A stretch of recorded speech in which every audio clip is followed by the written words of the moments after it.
12 ফেব্রুয়ারি তারিখে যে সংসদ নির্বাচন তফসিল ঘোষণা করেছে, বৈধতা চ্যালেঞ্জ করে আমি আজকে রিট করেছি। অন্তর্বর্তীকালীন সরকারের মাধ্যমে নির্বাচন সংবিধানেও নাই, আরপিওতেও নাই।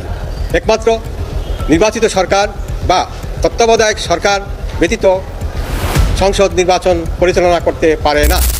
আগামী নির্বাচনকে অনেকটাই নিয়ন্ত্রণ করবে আওয়ামী লীগ।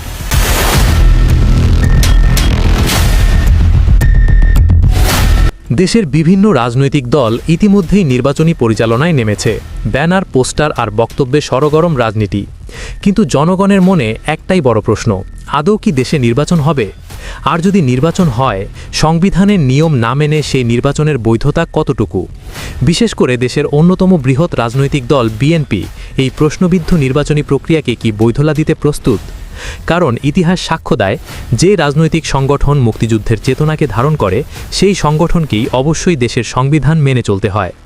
কিন্তু বাংলাদেশের সংবিধানের কোথাও কি বলা আছে অন্তর্বর্তীকালীন সরকারের অধীনে স্থায়ী সরকার গঠন করা যাবে, অথবা একই দিনে গণভোট ও নির্বাচন অনুষ্ঠিত হতে পারে?